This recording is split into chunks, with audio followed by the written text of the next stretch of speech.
Jerry, you're up on the question. Should a Christian endorse government action against gun ownership? Why or why not?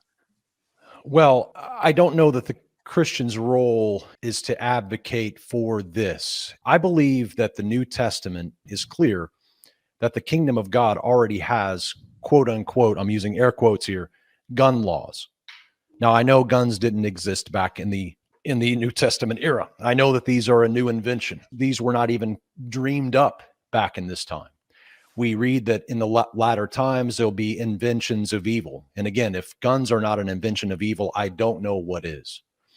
But I do believe that the New Testament is clear that the kingdom of God already has, quote unquote, gun laws. And they look nothing like the Second Amendment that gives us a right to pack heat or to carry them wherever we want to go. In fact, we're told to put the gun away. We're told to put the sword away. We're told to not return evil for evil. We're told to leave room for the wrath of God.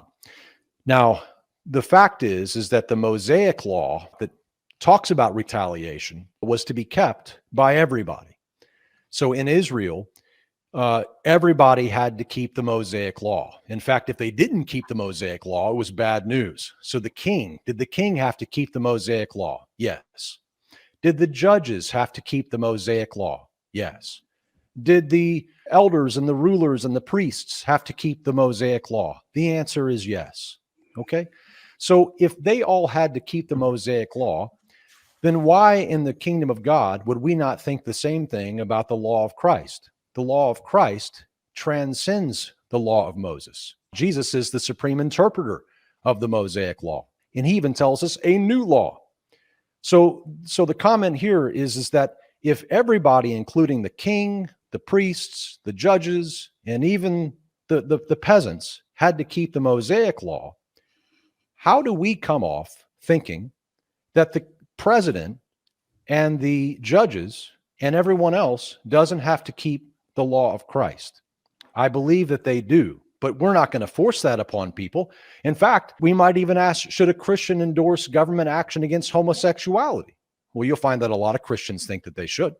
How about transsexuals? Should Christians endorse government action against transsexuals? Well, many of them think that they should. What about illegal immigrants? Should a Christian endorse government action against illegal immigration? Oh, many people think that they should. Should a Christian endorse government action against abortion? And you'll find that many Christians believe that they should. And in fact, when it comes to abortion, at least half of the abortions that occur by women who claim to be Christians. So if the churches would teach their members to not have abortions and teach them that it was wrong, then we could probably get rid of half of the abortions overnight without the need for government intervention. And I think the same could be said for guns. If the church won't even teach on the sin of using guns against your enemies, then how is any government action going to make any lasting difference? That would be my answer.